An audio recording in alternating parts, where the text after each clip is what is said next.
Now, the last but not the least, mga kaibigan, before I go on with this, I'm sure a lot of us right now are employed people. Ibig sabihin ho, mahilig po tayo maging empleyado. Pagkatapos graduate sa kolehiyo, maghahanap agad ng trabaho. Kasi siguro tayo mga Pilipino, ganito buhay natin, medyo mahirap, wala tayong pera, hindi tayo umasenso. Dahil ang nasa utak natin, trabaho tayo parati. Bakit yung mga Chinese ang nayayaman nila? Nagsimula din sila sa wala, pero dahil ang utak kasi nila is magnegosyo, kaya umasenso sila. Bakit hindi natin gayahin? Pero kung naging empleyado ka man ngayon, I'm not against employment because I've been there. Nauntog lang ako ng maaga. Nagising lang ako ng maaga sa katotohanan. Na sa pagiging empleyado pala ay wala tayong pag-asa. Hindi mo makuha ang pangarap mo. Kaya nagising ako sa katotohanan 19 years ago, mga kaibigan. Pero ganun pa man, let me show to you about employment. Okay? Titigan niyo po dito, ipapakita ko po dito, ano ba ang buhay empleyado. Una, pag empleyado ho kayo, meron po kayong salary. Okay? Nakita niyo po yan. May salary po kayo. At of course, may bonus kayo tuwing Pasko. Or may mga incentives na binibigay ang company para sa inyo. Pero, pag umabot ka sa edad na 65 years old, ang tanong ngayon, ano bang posibleng mangyari sa iyo pag umabot ka ng 65 years old? Siguro, alam nyo na nasa isip nyo ngayon kung ano yan. Di bale, banggitin ko pa rin, magre-retiro ka na. Yan ho, maliwanag po yan. Magre-retiro na kuyo kasi matanda na. Kung hindi mo kayo mag-retiro, mag-resign ka kasi galit ka sa boss mo. Hindi mo nagustuhan yung environment sa opisina mo, sa pinagtrabahoan mo, marami kang kaaway. Or, hindi ka pa matanda, masipag ka pa, bata ka pa, maganda yung environment sa company mo, marami kang kaibigan, yun nga lang, uso ho ngayon ang downsizing. Or yung tinatawag, retrenchment. Uso-uso po yan. Paano ngayon? Kung hindi ka tamaan ng retire, resign, retrench, paano kung abutan ka ng RIP o tinatawag na rest in peace? Ano mangyari sa sweldo mo, bonus mo, incentive? Tingnan niyo po, wala na po yan. Wala na rin yan. Wala na yan. Paano ngayon kung rest in peace nga?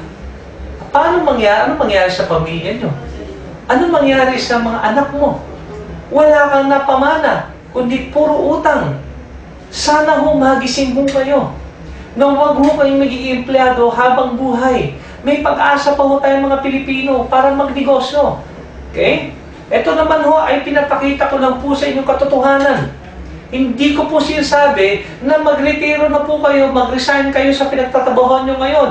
Ang sinasabi ko lang ho, kung may trabaho kayo ngayon, maswerte kayo. Pero wag ho kayong umasa habang buhay dyan. Kailangan may other resources kayo. Kailangan may parating alternatibo kayo kung sakali man mangyari ito sa buhay natin. Now, ano naman?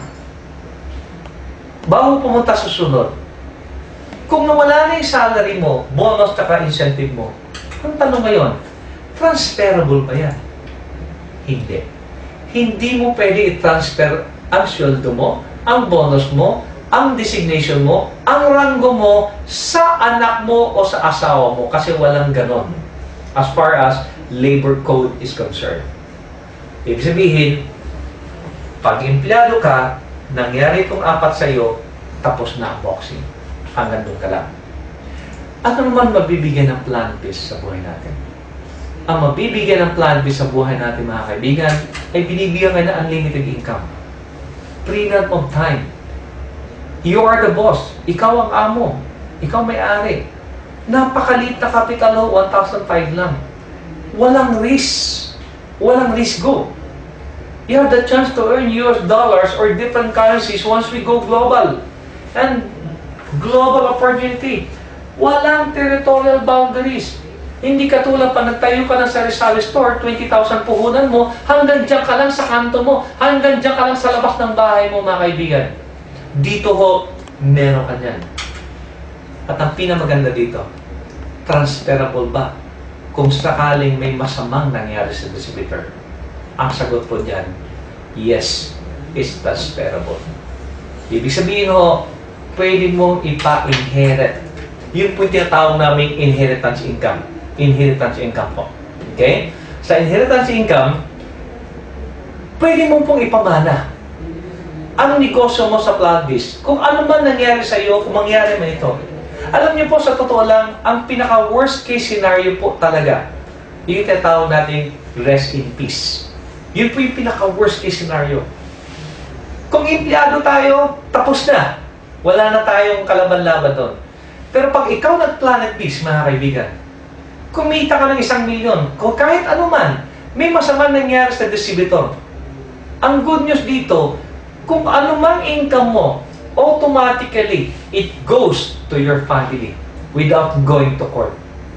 Kasi policy po natin yan. Pag nag-fill up ka ng application form or registered online, tinatanong po yan kung kanino mo ibibigay or sino bang beneficiary ng negosyo mo kung sakaling may masamang mangyari sa'yo. May beneficiary po kami itatanong at kailangan ilagay mo doon. Depende rin sa'yo kung kaninong pangalan ilagay mo doon.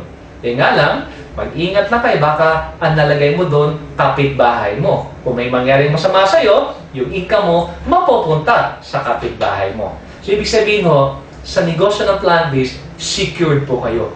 In other words, as a parents, as a family person, para saan nyo nagsisipag ho kayo?